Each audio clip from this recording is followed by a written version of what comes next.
Owen Harland appeared before Marehaven Council 12 minutes after the pathologist says someone had already killed him. Play the end of it. The council heard this at 8:12 on Friday evening, the 26th of September 2003. Owen is seated against a bare concrete wall. A green tracking line keeps rolling through the picture, and he is reading from a page held just below the camera. My earlier conclusions concerning the Blackwater site were incomplete and should not be relied upon. I withdraw the allegation that Halcyon Reclamation concealed hazardous furnace residue. No further action is required on the basis of my report. That is not a retraction. That is a hostage statement. At 5:38 the next morning, a harbor worker found Owen's body in a drainage culvert beneath the old seawall. He had a depressed fracture behind his left ear, cuts across both hands, and seawater in his lungs. The post-mortem placed the fatal assault between roughly 7:30 and 8 o'clock. Before the council watched him. Correct. And this was not a dead man somehow speaking live.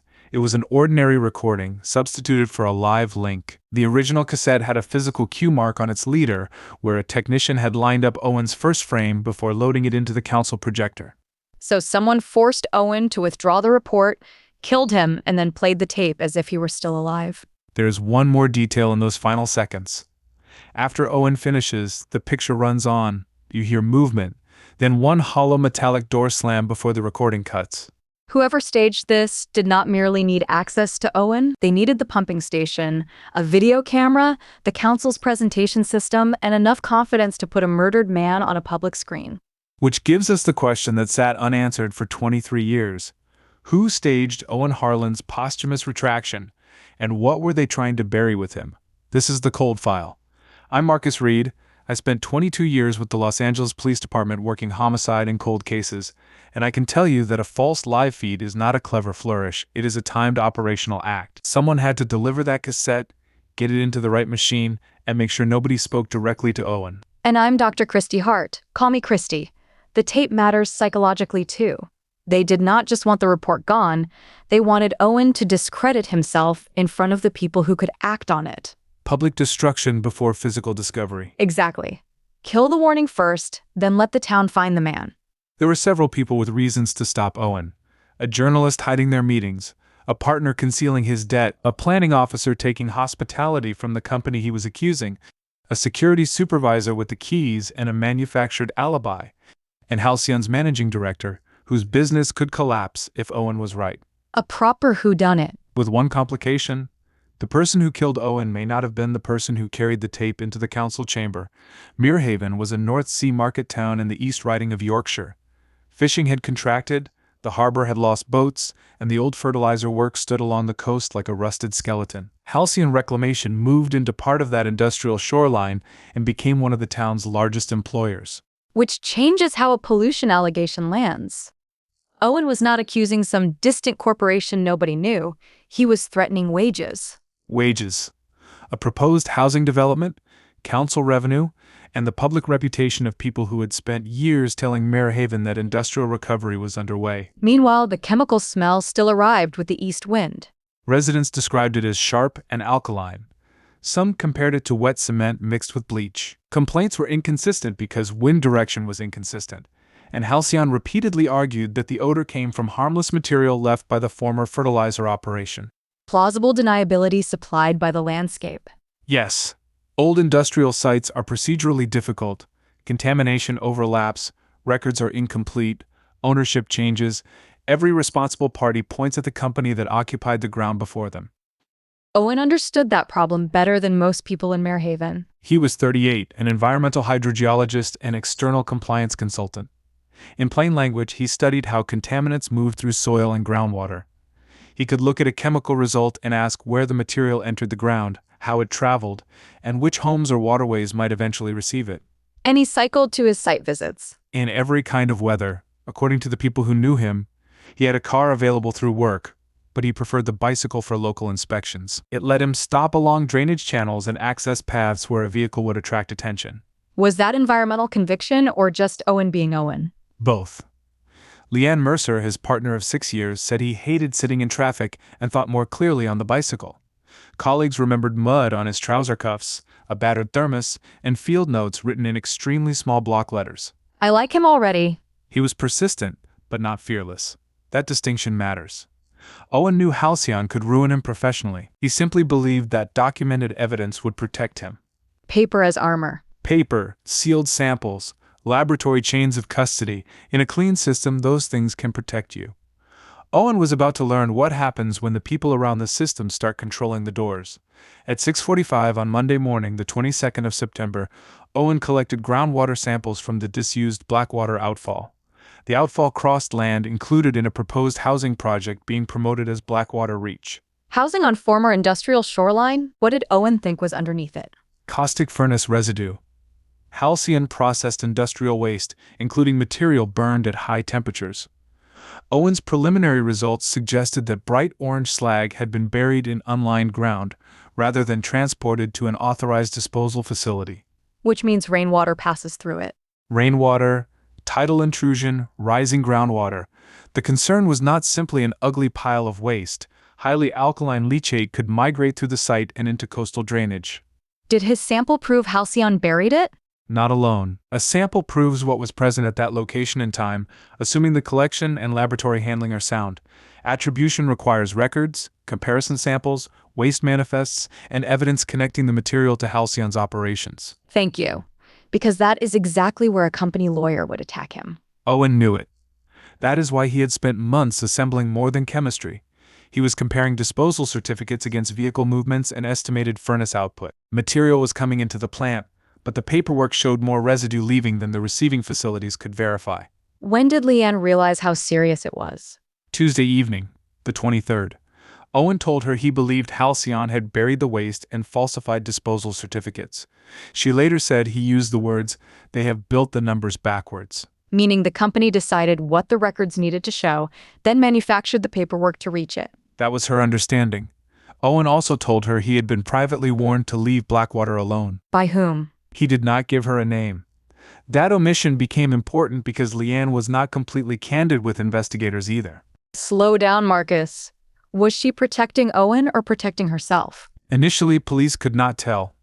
Owen had gambling debt that his parents did not know about. Leanne had helped him manage it and was deeply embarrassed.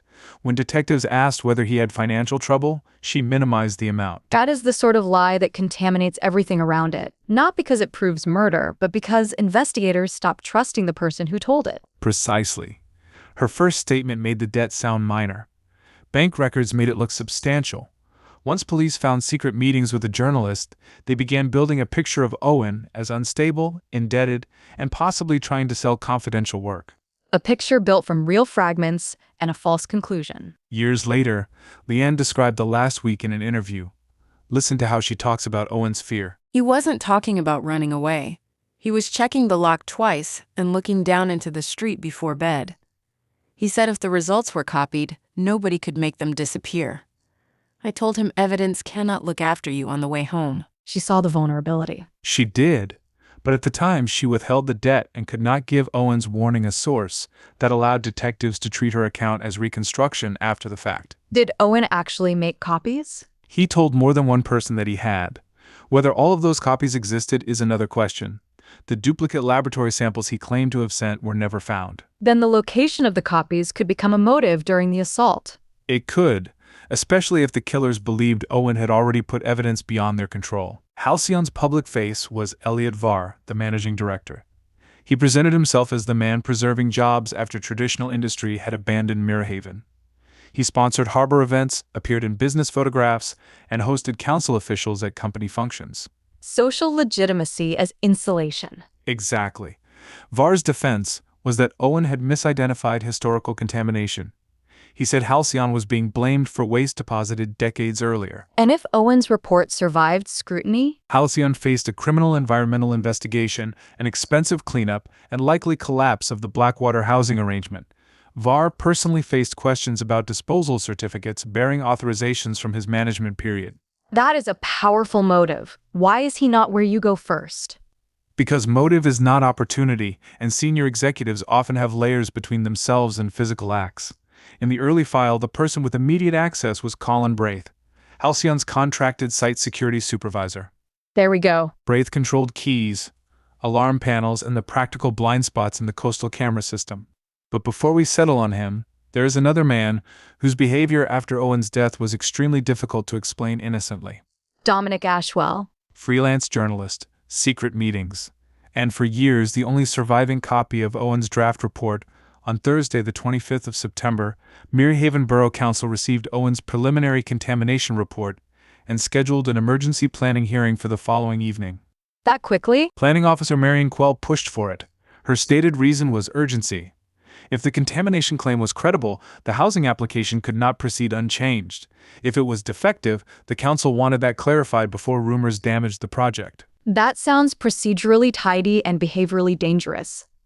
Owen gets less than a day to prepare, and Halcyon immediately learns where and when he has to speak. Quell later admitted she had received hospitality from Halcyon and had falsely denied it. Meals, event tickets, access to a company hospitality suite. Serious misconduct, but no evidence eventually showed she knew Owen would be coerced, or that the video was recorded in advance. At this point, though, she belongs on the board. Absolutely. You do not clear her because she sat in the chamber.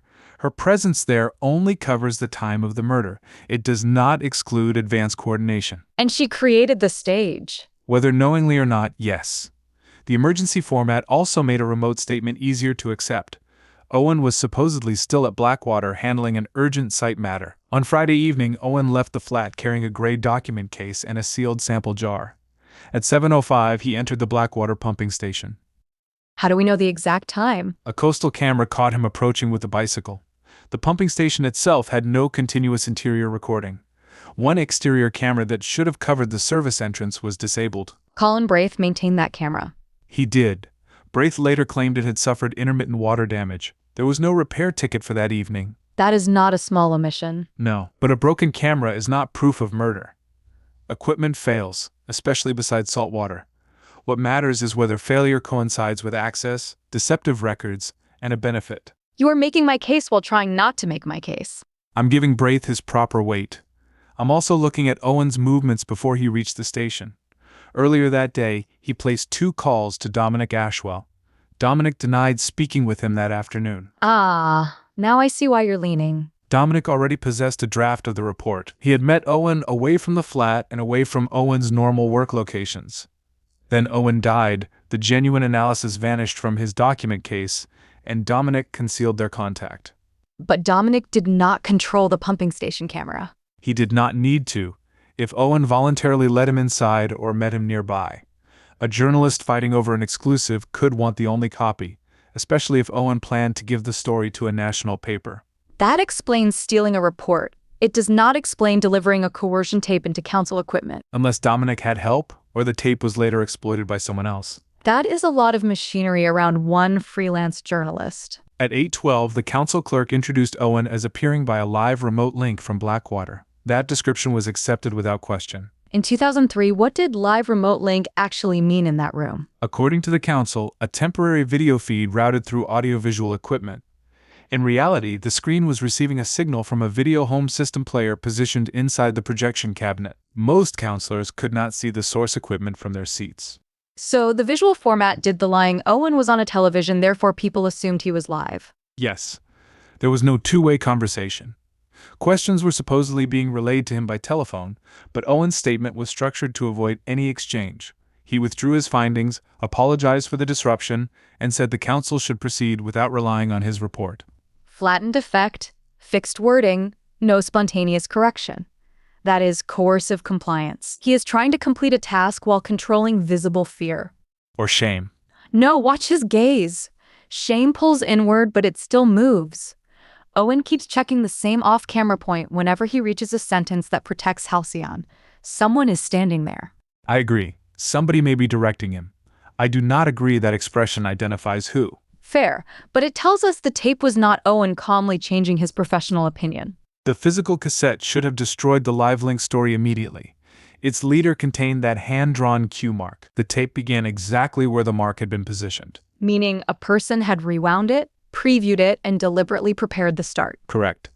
But in 2003, the Public Archive received a copied hearing tape, not the original cassette played in the room. The copy made the statement look like part of the council's continuous recording. That is the trick. A basic one.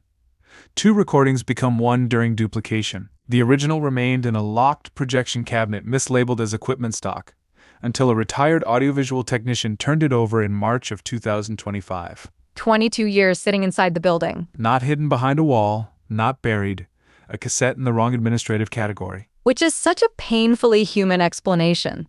The archive preserved the official meeting. The cabinet preserved the crime. And early investigators never obtained the cabinet inventory. That is bad evidence collection. If a witness says a live feed appeared through council equipment, you seize or document the entire signal path: camera, player, cables, cabinet, booking sheet, everything. Television makes that look like one detective spotting a clue. Real life is somebody asking for the equipment service folder. Usually 3 times. The following morning, harbor worker Peter Vale went beneath the seawall to recover loose gear before the tide returned. He saw a shoe in the drainage culvert, then Owen's trouser leg. Was the body hidden? Poorly. The culvert carried runoff from the pumping station side of Blackwater toward the harbor. Whoever placed Owen there likely expected the tide to move him farther out or delay discovery. But it was low tide. And the body lodged against a concrete narrowing. There were drag marks, diluted blood on the inner ledge, and orange industrial slag scattered among the stones. That route connects the killing location to the harbor without using a public road. Exactly. Someone familiar with the drainage layout could move Owen from the pumping station to the culvert while avoiding the main gate camera. Colin again. Colin knew it. So did maintenance workers, contractors, and Owen himself. Site knowledge narrows the field, but it does not close it. What was the first public account? It aired that afternoon, before police had acknowledged the contradiction in the council video. Police are investigating the death of environmental consultant Owen Harland, whose body was recovered beneath Muirhaven's old seawall this morning. Mr. Harland addressed councillors by video last night regarding disputed contamination claims at the Blackwater development site. They put the appearance and the death in the same report without realizing those facts could not coexist. Or without being ready to say publicly that the council had broadcast a fabricated timeline. The initial police report treated Blackwater as both a death scene and a potential environmental hazard. Officers had to secure the culvert pumping station, bicycle, document case, and shoreline access routes while determining whether any residue posed a chemical risk. That slows everything. It does, but safety cannot be skipped. The larger mistake came after the scene was declared safe. Investigators did not immediately reconcile the medical timeline with the council's claim of a live appearance. They had not done the post-mortem yet. True, but Owen's body condition and the fixed council time should have made the recording urgent evidence. Instead, the copied hearing tape was requested through normal council channels. Nobody sees the original playback cassette, because the council said there was no cassette. Because they believed it was a feed. Right. One unverified assumption shaped the whole evidence request. Marcus, would your detectives have known to inspect the projection cabinet? If they understood the source dispute, they should have brought in someone who did. Detectives are not expected to be audiovisual engineers. They are expected to recognize when they need one. On Monday the 29th of September, pathologist Miriam Sloan delivered the finding that should have reset the investigation. Owen had suffered a depressed skull fracture behind the left ear. He also had defensive cuts across both hands. From the weapon? Likely from grabbing or deflecting a metal-edged object. The injuries were consistent with an industrial tool. Seawater in his airways showed he was still breathing when he entered the culvert water, though the head injury may already have been fatal without treatment. He survived the blow long enough to drown. Yes. Sloan placed the assault between approximately 7:30 and 8. Her estimate was based on body temperature, early post-mortem changes, stomach contents, and the environmental conditions in the culvert. Time of death estimates are ranges, not stopwatches, but even the most generous interpretation created a problem for the 8/12 appearance. Could Owen have recorded it before the assault? That became the only rational conclusion. Pre-recorded, then delivered. No advanced technology, no mysterious transmission, a camera, a cassette, and people willing to lie about what the council was watching. Which makes the delivery chain central. It should have. Owen's gray document case was recovered several meters from his body. Inside were blank field forms and a cracked groundwater sample jar. His genuine contamination analysis was gone. But the case had not been cleaned. No. 1 grain of bright orange furnace slag remained lodged in a stitched seam, and more material was trapped beneath the broken jar lid. It supported Owen's claim that he had carried a Blackwater sample that evening. So whoever emptied the case took the paperwork and probably most of the sample, but missed residue too small to notice. That is the likely sequence. The case was then moved with his body or discarded along the same drainage route. Any fingerprints? Water damage limited the value. Owen's prints were present on protected interior surfaces. No usable unknown print identified a suspect. Fingernail scrapings contained Owen's own tissue, environmental debris, and a few fibers too limited for comparison at the time. Did the missing report pull detectives toward Dominic? Hard.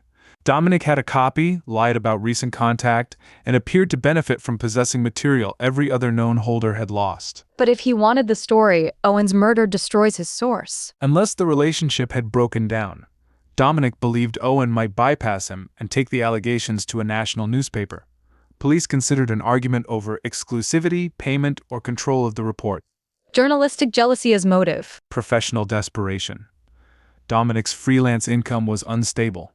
A documented corporate dumping scandal could establish his career. Dominic said he was at the Anchor and Crown from 7 until 10, filing copy on his laptop. Pub staff remembered him, but their recollections did not account for every minute. Police did not obtain the till records before routine paperwork was discarded.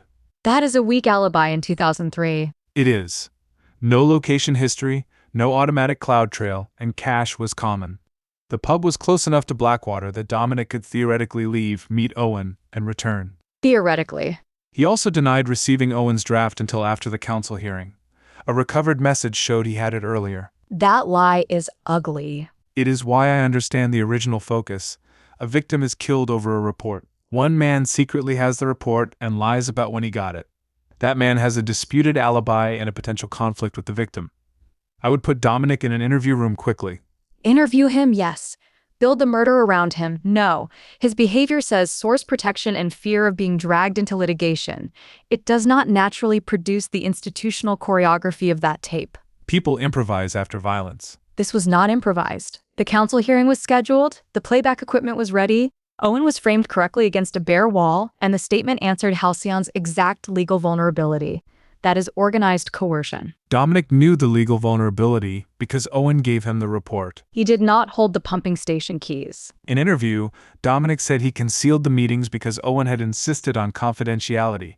He claimed the draft was journalistic material and refused to identify everyone he had discussed it with. Which would infuriate detectives. It did. He appeared evasive, possessive about the report, and more concerned with protecting his work than with helping the murder inquiry. That can be morally unattractive without being homicidal. Agreed.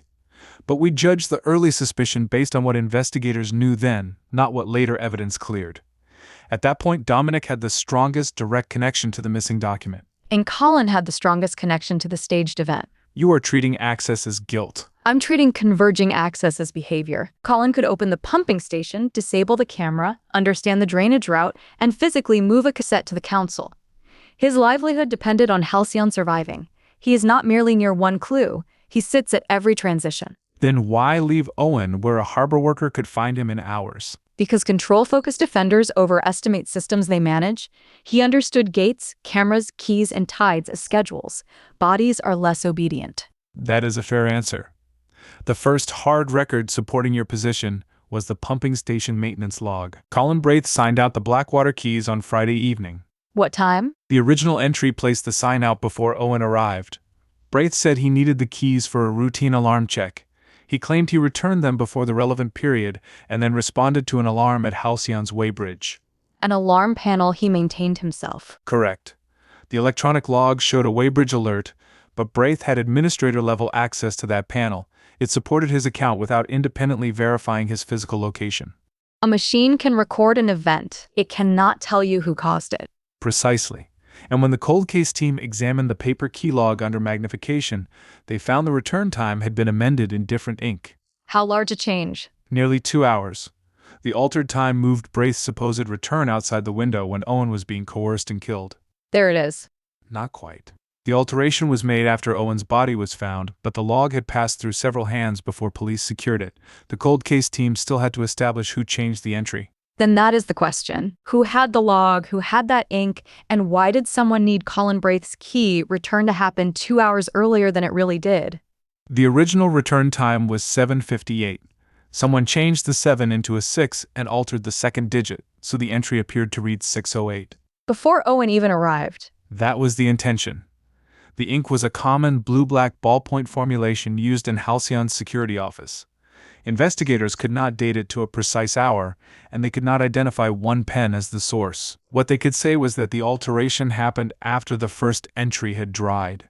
So not Colin correcting himself while he wrote. No. Somebody returned to the ledger.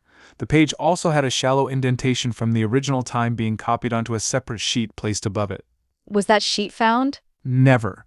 But it suggested the genuine entry had been transcribed before it was changed. That is important because evidence destruction is rarely complete. People preserve the information they need, alter the record other people will see, and then assume those two acts cannot be connected. Could VAR access that office? Senior management could enter the security building, but Braith controlled the ledger. When detectives asked him about the different ink, he said another guard must have corrected a clerical error. Name? He could not provide one. Conveniently anonymous. And none of the other guards remembered returning those keys. Braith's explanation depended on an unidentified colleague correcting an error nobody had reported. Braith was 46 and had worked industrial security for most of his adult life. Former colleagues described him as orderly, territorial, and extremely sensitive to criticism from management. That can make him easy for VAR to use. Or willing to protect the contract on his own. Halcyon accounted for most of his security company's income. If the works closed, Braith likely lost his position, and several people under him lost theirs. Material motive plus status motive. He was not only protecting a wage, he was protecting the little kingdom where every gate and alarm answered to him. In interview, Braith admitted he knew Owen was expected at Blackwater. He denied meeting him, and said the disabled camera had been unreliable for weeks. Who reported the malfunction? Nobody. No technician was called, no replacement ordered, and the previous week's camera check sheet showed that channel functioning. That puts Colin back in front. It puts him in the obstruction. I'm not ready to give him the fatal blow. If Braith acted alone, he had to know the technical substance of Owen's retraction, arrange counsel playback, create the weighbridge alarm, coerce Owen, kill him, remove the analysis, move the body, and amend the key record. He could have been working from wording supplied by Halcyon. That is possible. But once you add an unseen executive directing him, you are acknowledging Braith may be the operator rather than the decision-maker. Operator can still be killer. Absolutely. I'm separating roles, not excusing them.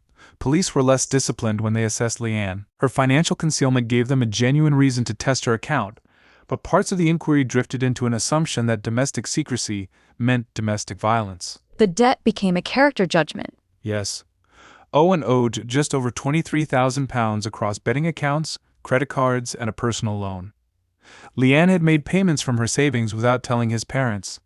She feared they would see him as irresponsible and blame her for enabling him. Painful, but coherent. Her first account placed her at the flat all evening. 2 landline calls reached the number, but neither caller could swear Leanne personally answered. One heard only a brief greeting before the call dropped. The other spoke to someone for less than a minute and later admitted she assumed it was Leanne. That leaves space on paper. It did. Police considered whether she followed Owen to Blackwater after learning he had given Dominic the report. They suggested jealousy, debt pressure, or fear that Owen was preparing to leave. Was there any evidence of an affair? None. Owen and Dominic's secrecy was professional. No romantic messages, no travel, no unexplained hotel charges. Investigators still used the phrase secret relationship in internal notes, which allowed implication to outrun evidence. That wording does damage. Once detectives call it a relationship, every meeting starts sounding intimate instead of journalistic. The cold case team found an overlooked neighbor statement from a woman named Sheila Nunn. At 7:43 that evening, a communal lighting circuit tripped. Sheila saw Leanne come downstairs in socks and reset the switch. At 8:04, Sheila saw her again through the open flat doorway while returning a borrowed baking dish. 21 minutes apart. Blackwater was at least 17 minutes away by car under the road conditions that night. Owen's bicycle and the narrow service approach made parking close to the station difficult. Leanne could not reasonably reach the pumping station, participate in the assault, and return unseen within that interval. And the fingernail scrapings? Nothing tied Owen to her. More significantly, there were no fresh injuries on Leanne's hands or face when police saw her, and no wet industrial residue in the flat, on her shoes, or in their car. So the lie was exactly what she said it was. She hid the debt. Correct. She was cleared from the pumping station event. The early investigators had mistaken an embarrassing truth for a murder motive. And every hour spent forcing her into that theory was an hour Halcyon had to clean house. More than hours. Weeks. While detectives examined Owen's debts, his relationship, and Dominic's professional ambitions, Halcyon continued operating under only a limited evidence preservation request. Police secured records specifically named in Owen's preliminary report, but they did not seize the company's full disposal archive. What vanished? Vehicle weigh tickets, subcontractor invoices, and furnace output worksheets covering the previous 18 months. Halcyon said they were destroyed during a scheduled warehouse clearance under its routine retention policy. After the company knew Owen had been murdered over those records? Halcyon denied the murder had anything to do with its business. Legally, the problem was that police had not clearly ordered preservation of every category that disappeared. Suspicious timing is not the same as proving who authorized destruction. But that is the cost of the red herring. Exactly. The red herring was not one fabricated clue. It was a story investigators assembled from Owen's gambling debt, his secret meetings with Dominic, and Leanne's shame. They believed Owen might be selling his report, abandoning his relationship, or engineering a public crisis for personal gain. So Halcyon got to present itself as the victim of an unstable consultant. VAR used that language repeatedly. He called Owen financially distressed and said his findings had become unreliable under personal pressure. That shifted scrutiny from falsified waste records to Owen's private life. Smear the scientist, spare the data. And by the time the inquiry moved back toward the company, records Owen needed for attribution were gone. The local press amplified that interpretation. The Marehaven Chronicle ran a front-page report about Owen's secret file and unnamed financial difficulties. Nothing in that headline asks who controlled the council tape. No. Dominic's refusal to discuss his source relationship made him an easier public suspect than a major local employer. He was questioned 3 times and had his home searched. Did the paper name him? Not in the first report. A tabloid did several days later. Dominic lost regular freelance work and received threats accusing him of killing Owen for a story. And he still kept the report. He did. That looked possessive, but it also preserved the only draft investigators could later compare against Halcyon's records. You're moving off him. I'm not off him yet. The question is why he lied about receiving the draft. Source protection explains secrecy, but it does not automatically explain a false date after the source is dead. Fear does. He knew possession made him look involved, and he did not trust police to distinguish a journalist holding leaked material from a killer stealing it. That is your behavioral explanation. I want the timestamp. The timestamp arrived during the reopened inquiry. Dominic's original laptop had been retained in police property because it was seized under warrant. Modern examination recovered autosave records from the evening Owen died. Finally. Dominic was editing a council corruption article at 7:38, 7:51, 8:06, and 8:23. The changes were substantive, not automatic duplication. New paragraphs appeared, quotations moved, and a spelling error was corrected. He was actively typing in the pub. The laptop alone could still be used somewhere else. Then an analyst found a folded till receipt inside a notebook returned with Dominic's property. It showed a drink and a meal purchased at the Anchor and Crown at 7:46. A staff member had initialed it because Dominic asked to claim it as an expense. Police had the receipt the whole time. In an unindexed notebook, the original team searched the pages for notes about Owen and did not catalog the receipt as alibi material. That hurts. The receipt, autosaves, and travel time placed Dominic at the pub while Owen was being recorded at Blackwater. He could not have made the 7:51 edit there, traveled to the pumping station, coerced Owen, and returned for the 8:06 edit. Marcus. I know. Say it cleanly. Dominic Ashwell did not kill Owen at the pumping station. I gave his possession of the report too much weight and the logistics of the tape too little. He was a compelling red herring, not the offender. Good update. Do not enjoy that too much. I'm enjoying the evidence. Dominic was formally cleared. He later admitted he lied because Owen had given him the draft on the condition that Dominic would not publish until duplicate samples reached an independent laboratory. Samples nobody ever found. Right.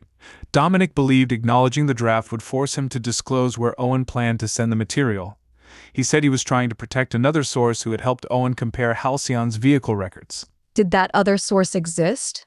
The cold case team identified a former Weybridge clerk who confirmed limited contact. She had provided dates and vehicle registrations but never received samples.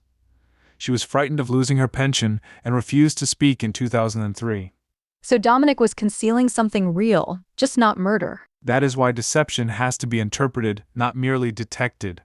He lied about contact, the draft, and another source. Every lie had investigative significance. None proved he was inside Blackwater. And his secrecy helped police pursue him. It did. Innocent people can make themselves look extremely guilty when they believe investigators are a second threat rather than a source of protection. Especially after they watched a counsel accept Owen's forced retraction without asking one live question. Marion Quill's position was different. She had accelerated the hearing, accepted hospitality from Halcyon, and denied it. Those were not peripheral facts. What exactly did she receive? 2 dinners, tickets to a regional rugby match, and access to Halcyon's hospitality suite at a trade exhibition. Var's assistant arranged all of it. Directly from his office. Yes. Quell said the hospitality had no effect on planning decisions.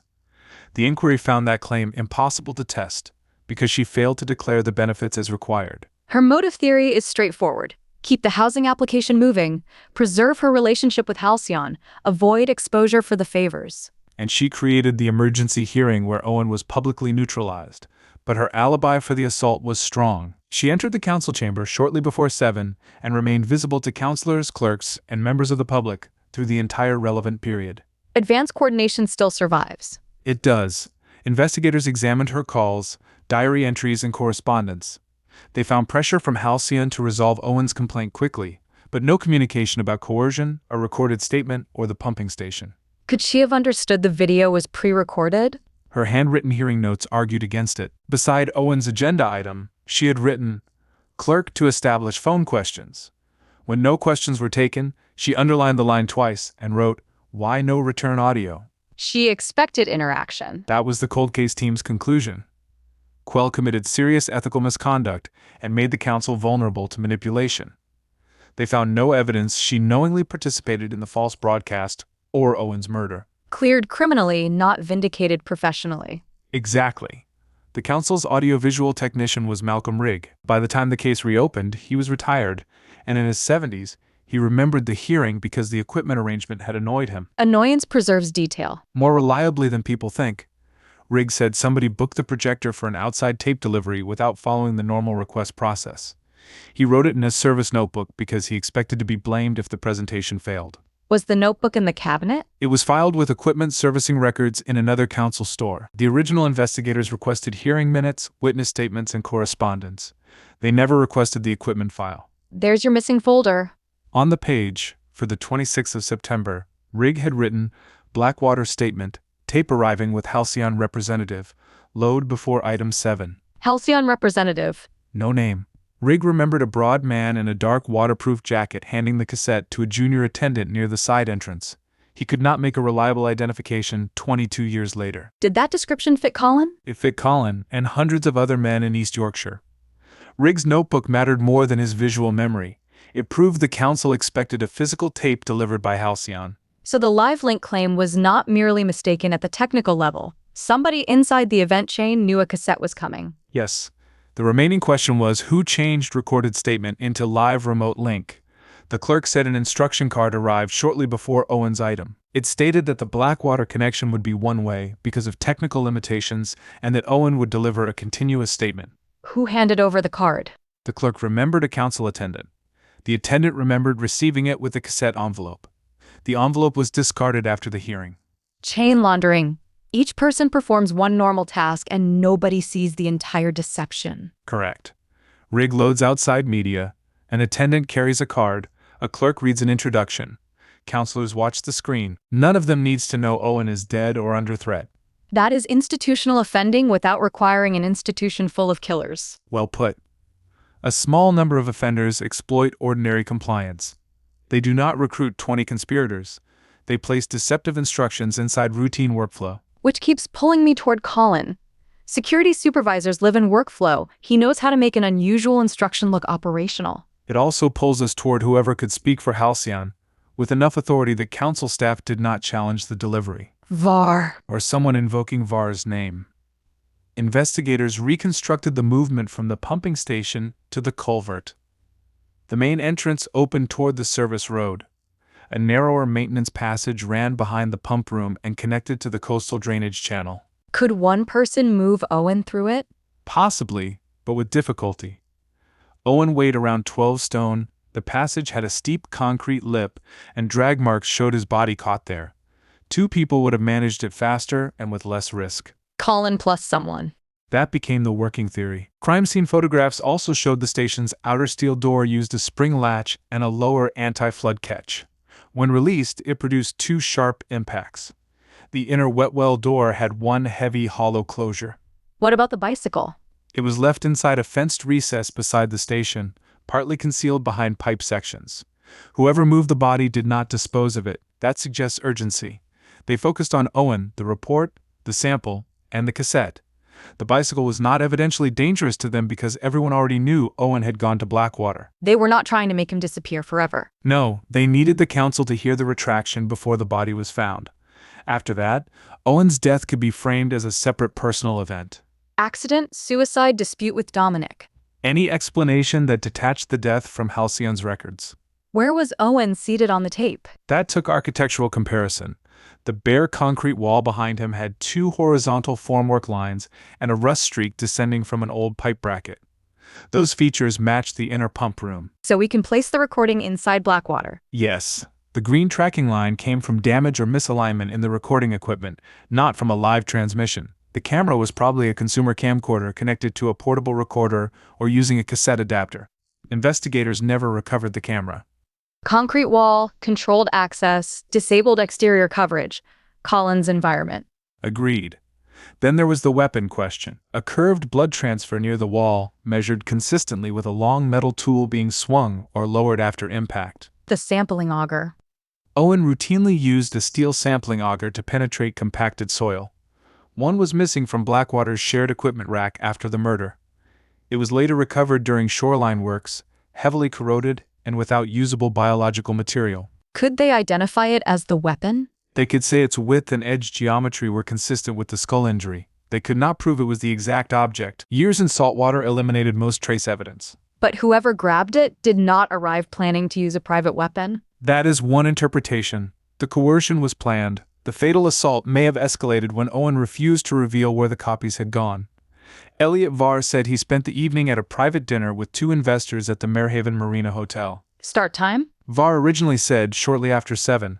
Both investors remembered him arriving much later. The restaurant's order pad showed drinks for 2 at 7:14. Varr's first order appeared at 8:42. 90 minutes. Roughly. The investors assumed he had been handling a business call. They confirmed the dinner, but could not account for him during Owen's coercion and assault. That is not an alibi. It is an appointment after the crime window. Correct. Varr said the waiter failed to record his earlier drink and that he had moved between the hotel bar and dining room. Staff could not place him there before 8:35.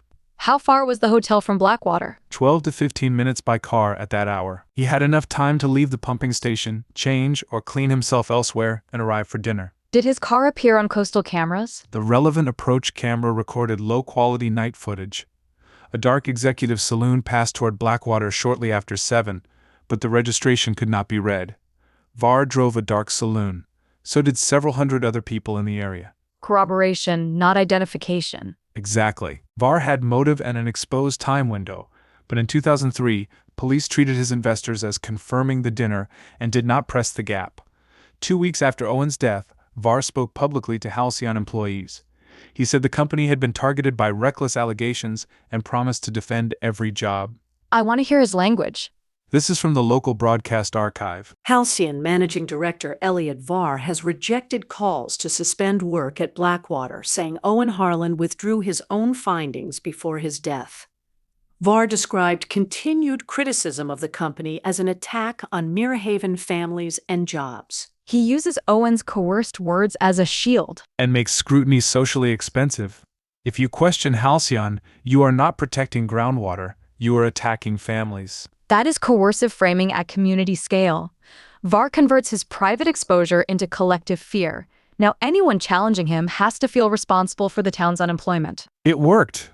Witnesses who had complained about orange runoff withdrew statements. One former employee told police he would not be the man who shut the harbor. Did Varr know Braith well? Publicly, he described Braith as an outside contractor. In reality, their contact was frequent. Telephone billing showed calls between Var's office and Braith's mobile on most working days, including 3 calls on the afternoon Owen died. Any calls during the missing 90 minutes? No itemized mobile connection was recorded then. That could mean they were together, using another phone, or not communicating. Absence of a call is not proof of proximity. But outside contractor was minimization. Clearly, Owen's family never accepted Var's public portrayal. On the first anniversary, Owen's father spoke at a harbor memorial. Owen did not withdraw the truth. Someone put words in his mouth and then left him in that water.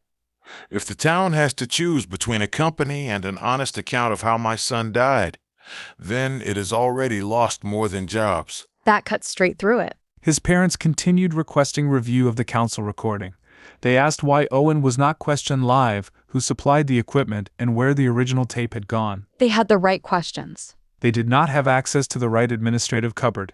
The case remained open but inactive until Malcolm Rigg found the original cassette while clearing the projection cabinet in March of 2025. Did he recognize it immediately? The label read only Blackwater Item 7. He remembered the outside delivery and contacted a former council solicitor who advised him to take it directly to police rather than put it into the public archive. Good chain decision. Very good. Rigg photographed the cassette in place, recorded the cabinet lock, placed it in a clean paper evidence bag supplied by police, and signed the handover. That preservation allowed later trace examination. The cassette was first stabilized physically. Technicians repaired the housing, cleaned loose oxide from the tape path, and made a direct archival transfer using multiple playback machines. Why multiple machines? Aging analog tape does not behave identically in every transport. Head alignment, tracking, and audio circuitry can reveal information another machine misses. The technicians did not enhance the original and call it done. They captured several raw passes and documented every setting. Evidence chain before spectacle. Always.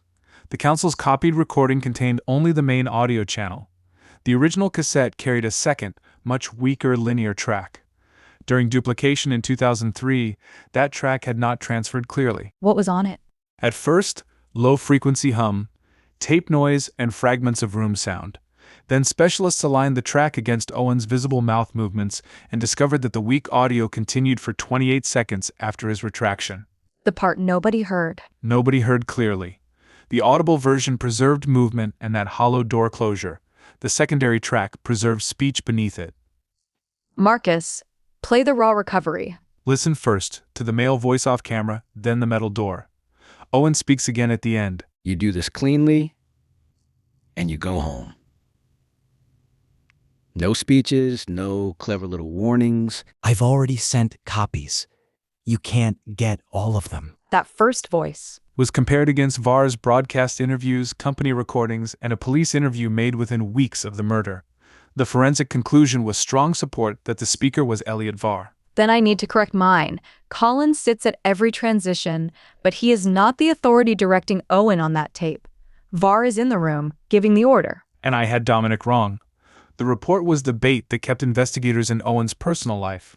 This recording moves the coercion into Halcyon's command structure. But it still does not tell us who swung the auger. No, it tells us Owen challenged Var after the camera should have stopped, and that the missing duplicate samples were the point where a staged retraction became something worse. Wait, Marcus, the door. You caught it. Earlier, the engineer said the outer steel door produced 2 impacts because of the spring latch and anti-flood catch. The tape has 1 hollow closure, Which matches the inner wet well door. Investigators tested both doors using the same microphone distance and compared the decay pattern.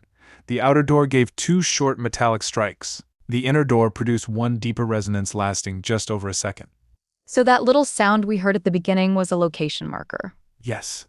The recording was made beyond the outer entrance, inside the pump room beside the wet well passage. The sound was not added, and it was not council equipment switching sources. It was a physical door at Blackwater. And Owen speaks after it shuts. Which means the camera continued recording while someone moved through that doorway. The audio specialists could not determine whether Var entered, left, or merely pulled the door behind another person. But it placed the coercion exactly where the blood transfer and missing auger pointed. Concrete wall, tracking fault, 1 door slam. The tape carried the room inside it. The cassette carried another piece of that room's history. A strip of old pressure-sensitive adhesive remained around one corner, probably from a temporary label removed before the council received it. Embedded in the adhesive were short, dark green fibers. Cashmere blend? Cashmere, wool, and a small percentage of dark synthetic filament. The combination was uncommon but not unique. A business photograph taken 3 days before the murder showed Var wearing a dark green overcoat with the same distinctive surface texture. A photograph cannot give you a microscopic comparison. Correct. The coat itself did. Var's former wife had retained it in a garment bag with other clothing after their separation. A tailor's label and purchase records established provenance, and photographs showed Var wearing it throughout that period. 23 years in a wardrobe. The recovered fibers were microscopically and chemically consistent with the coat. They did not prove Var touched the tape during the murder. Transfer could occur through innocent contact, and fibers cannot identify one garment to the exclusion of every other garment made from that material. But Var said he had never handled the cassette. Never seen it, never touched it, never entered the pumping station that night. The fibers contradicted the absolute nature of that denial, especially when combined with his voice and the gap in his hotel timeline. He insulated himself with certainty. Then the cassette kept a thread. The evidence that broke Colin Braith came from Halcyon's dormant accounts. The company had used a small cleaning contractor to route irregular payments that did not appear in the main payroll or security budget. A company that cleaned offices was paying a security supervisor? Not directly. 4 days after Owen's murder, the contractor transferred just under £19,000 to Braith's mortgage lender. The amount cleared his arrears and halted repossession proceedings against his home. Labeled as what? Emergency shoreline maintenance. That is brutally thin. The contractor had no shoreline equipment, no coastal employees, and no invoice describing work.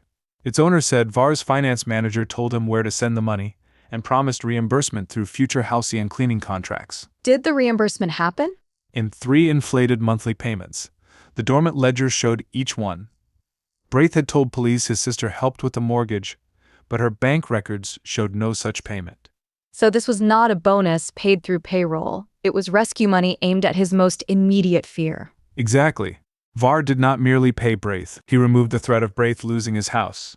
That creates gratitude, dependency, and a shared secret. And it came after the killing, when Colin knew precisely what silence was worth. In his first cold case interview, Braith denied knowing about the payment. Detectives then showed him the lender reference containing his mortgage account number. Hard to call that coincidence. He changed his account.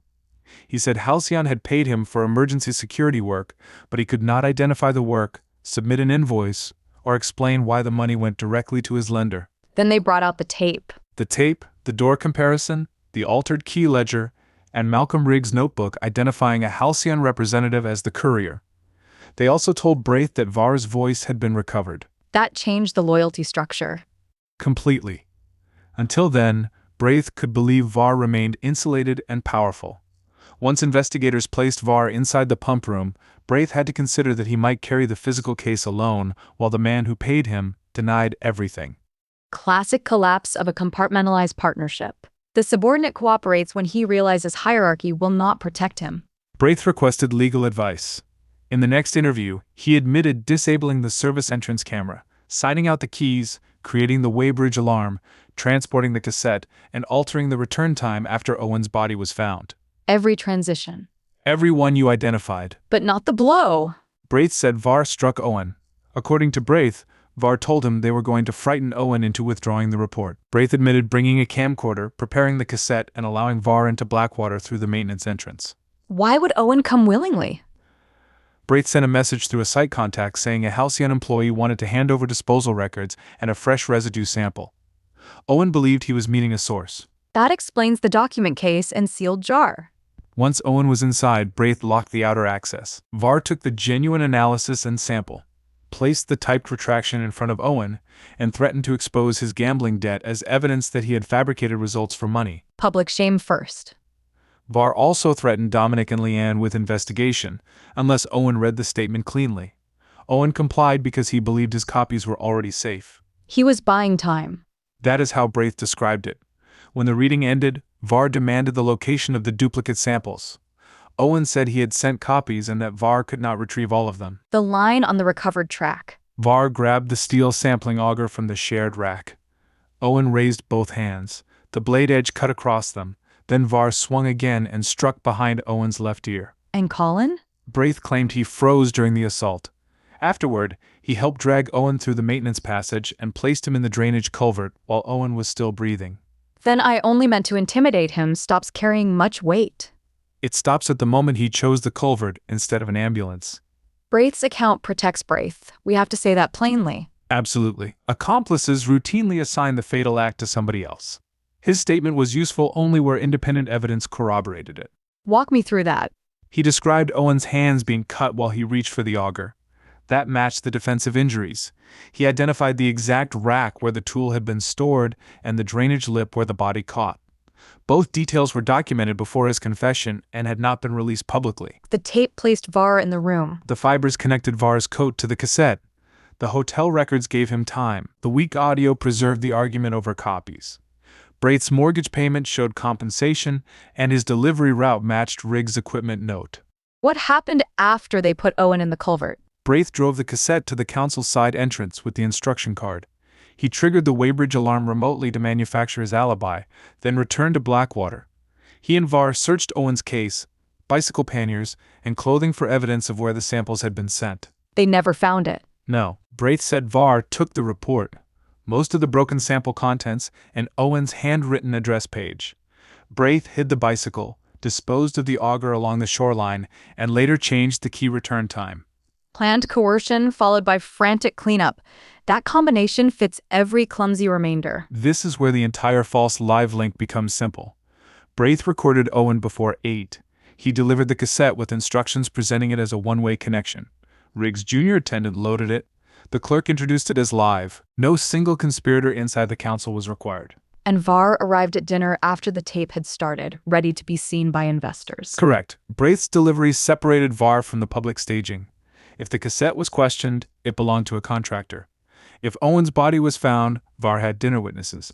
If the report disappeared, Dominic looked like the man who possessed it. Remember Var calling Owen financially distressed? That was not a concerned employer commenting on a tragedy. That was the killer continuing the threat he had already used inside Blackwater. Exactly. Owen's debt was supposed to do two jobs: force him to read the retraction and later make his work look corrupt. And remember the intermittent water damage Colin blamed for the dead camera? That was not a malfunction he happened to notice. It was his cover story for disabling the one view that could have shown Var entering.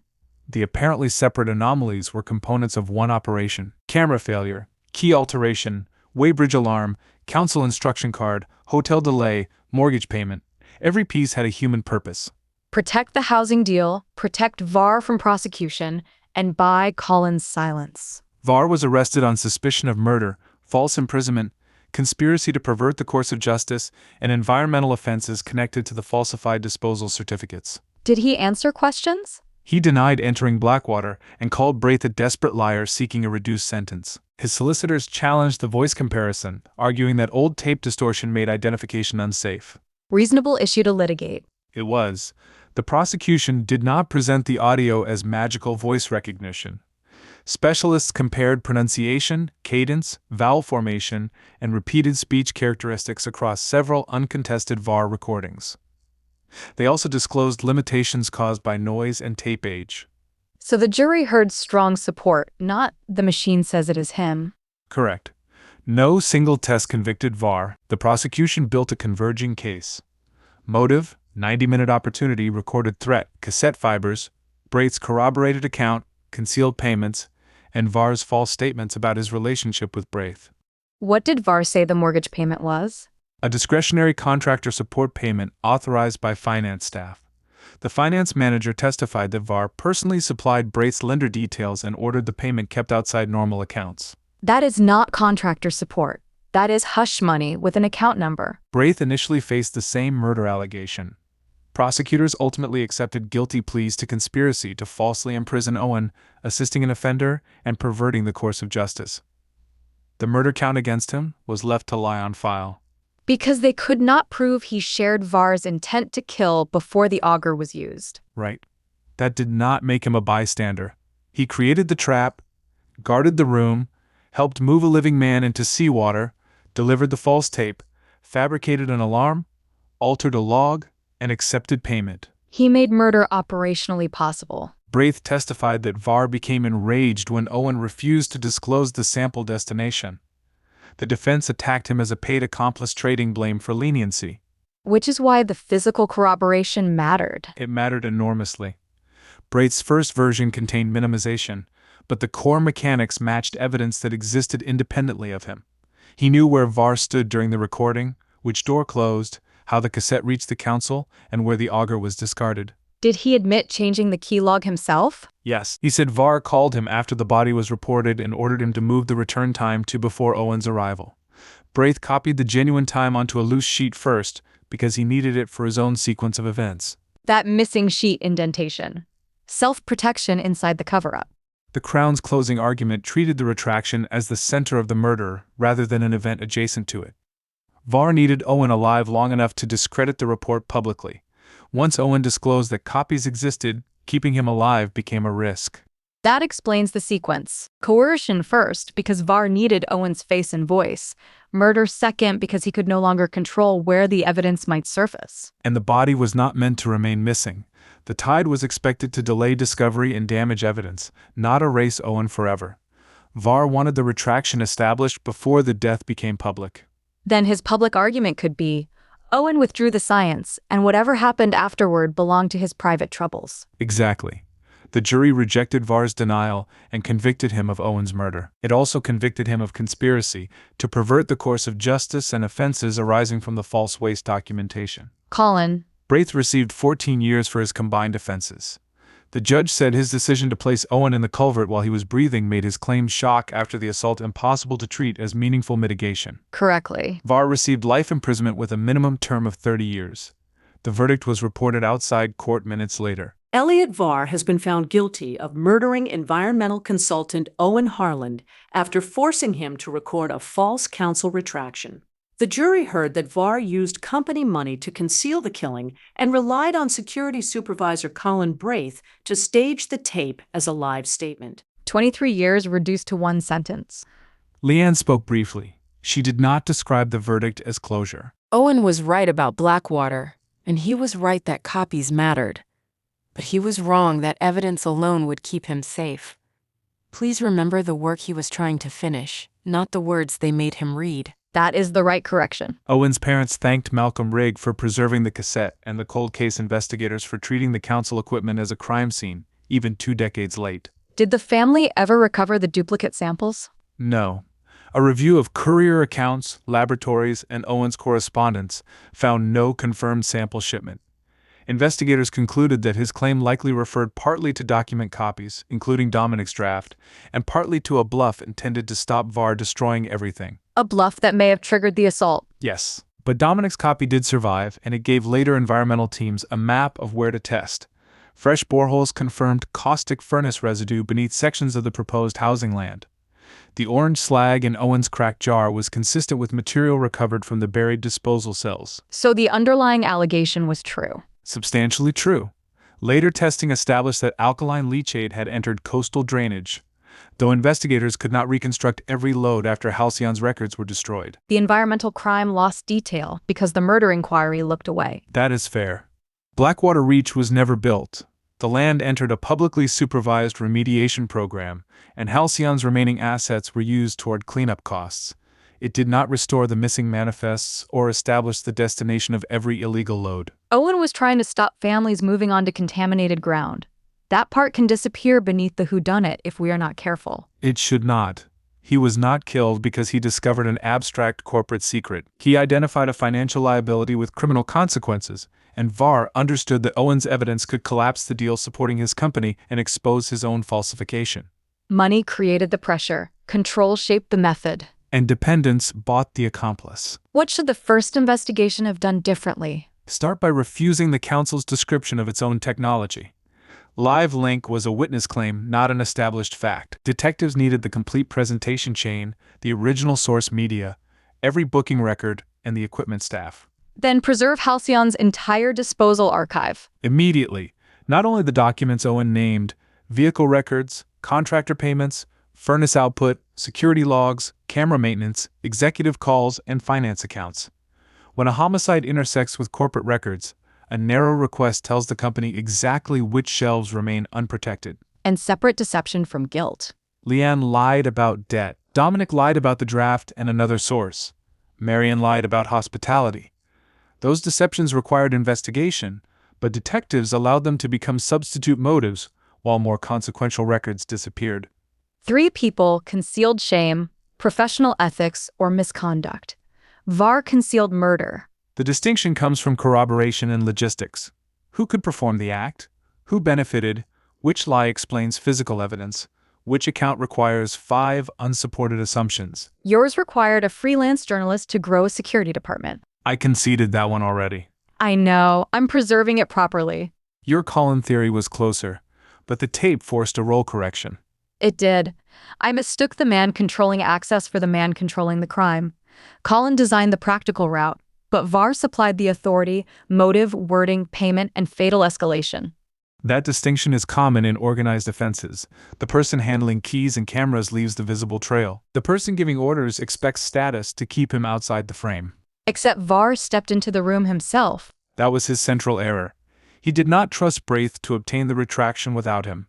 Control brought him physically close to Owen, the cassette, and the weapon. He needed to watch Owen surrender. I think so. A written withdrawal delivered through lawyers might have protected the project, but it would not have demonstrated domination. VAR wanted Owen's own face to reverse the allegation. Then Owen's refusal after the recording punctured the whole performance. I've already sent copies meant VAR had controlled the image but not the evidence. And for a man who treated every threat as a manageable operational problem, that was intolerable. VAR maintained his innocence after conviction and authorized an appeal challenging the tape evidence and Braith's testimony. The appeal was never heard. He died in prison. Following a stroke in the prison hospital, the coroner found natural causes, no suspicious circumstances, no unanswered mechanism. His murder conviction remained in force. And Braith? He remained in custody serving his sentence. His cooperation helped establish the full staging, but it did not erase his responsibility for Owen's drowning or the 23-year cover-up. Was anyone prosecuted for destroying Halcyon's records? No individual charge was brought. Investigators could prove records disappeared after Owen's death, but not who ordered each destruction or whether staff knew they were obstructing a murder inquiry. The environmental false accounting offenses focused on surviving documents signed or authorized by VAR. So solved does not mean complete. It rarely does. We know who killed Owen, who helped, how the tape reached the council, why the camera failed, why the key time changed, and why money moved through a cleaning contractor. We still do not know every person who understood Halcyon was burying waste, or every place that residue went. I keep returning to Leanne's warning. Evidence cannot look after you on the way home. She was right. Evidence has no agency. It survives because people preserve it, recognize it, and ask the correct question before a retention schedule or tide removes it. Malcolm kept a cassette because an equipment request annoyed him. Dominic kept a report because he distrusted police. Sheila remembered Leanne in socks at the fuse box. None of them knew which detail would matter 20 years later. Cold cases are often solved that way, not by one perfect clue appearing from nowhere, but by ordinary facts acquiring value once somebody reconstructs the full sequence. Owen believed documentation would protect him. It did not protect his body, but it eventually defeated the story VAR built around his death. The false retraction lasted 8 minutes. The administrative mistake that preserved its original cassette lasted 22 years. And that weak second track held what the official copy erased: coercion, defiance, and VAR's voice. The title of this case is accurate, but the mechanism matters. The tape did not play after Owen died because of a technical anomaly. Braith physically delivered a pre-recorded cassette and council staff were manipulated into presenting it as live. Owen did not recant. He complied under threat. VAR killed him because the performance failed to reveal where the evidence had gone. Braith helped place him in the culvert, manufactured the alibi, altered the ledger, and took money to remain silent. Halcyon's conspiracy depended on everyone seeing fragments. The council saw a statement. The hotel saw a late dinner guest. Police saw debt and secrecy. The lender saw a mortgage payment. The cold case team solved it by putting those fragments back into one-timed operation. And by listening past the point where Owen was supposed to stop speaking, 28 seconds changed the legal meaning of 23 years. Owen's truth survived in the part they failed to erase. 23 years later, the Harland case is closed. Next week, we open a file that waited even longer for its buried timeline to surface. Like this episode and follow the cold file so you're here when that long silence finally breaks.